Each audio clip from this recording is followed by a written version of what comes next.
The Unteachables. On to chapter 25. Kiana Rubini. The first time the Unteachables go to Sonic is the day of the state science assessment.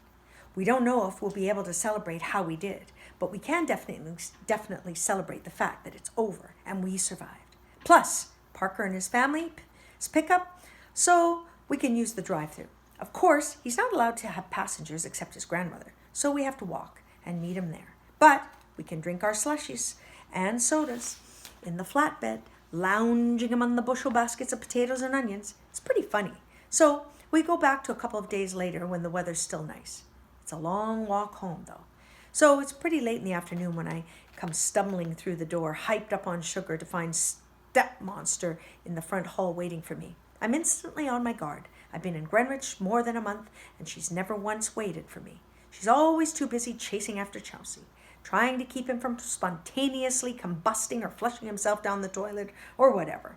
What? I ask her. Your school called, she tells me grimly. Or maybe I should say a school called, since you don't really go there. My first instinct is to try to bluff through it. Of course it's my school. Where do you think I hang out every day? Save it, Kiana. It's all out in the open now. That science exam you've been working so hard on, they graded your test, but couldn't find a student to match to it. They called us because we're the only Robinis in Greenwich. You're busted.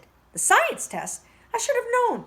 Just because Mr. Kermit never checks his class list doesn't mean nobody else checks theirs. I kick off my sneakers and stomp into the living room. Wouldn't you know it, Chauncey is fast asleep in his playpen. The one time I need him awake and alert and ripping the curtains down, he fails me.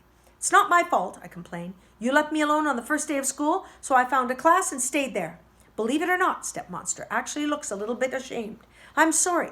I should have been a little more on top of things. But your education isn't a game, and school is more than a drop-in center where you can come and go as you please. Why in a million years would you think you could get away with this? Because nobody cares about me, I explode. If you did, you wouldn't have flaked off before making sure I got registered. And anyway, what difference does it make? My real school is in LA. Nobody's going to sweat what happened during the weeks I was here. This isn't my home. It's just a place to park me until Mom gets done in Utah. For a split second, Stepmonster looks as if she's about to cry. But she doesn't. I'll always appreciate her for that, because I definitely would have cried too.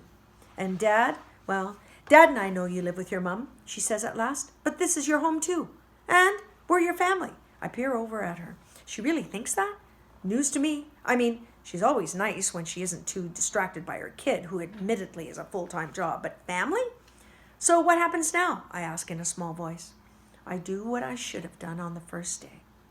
She decides I'm going to the school to get you properly registered. No, I howl.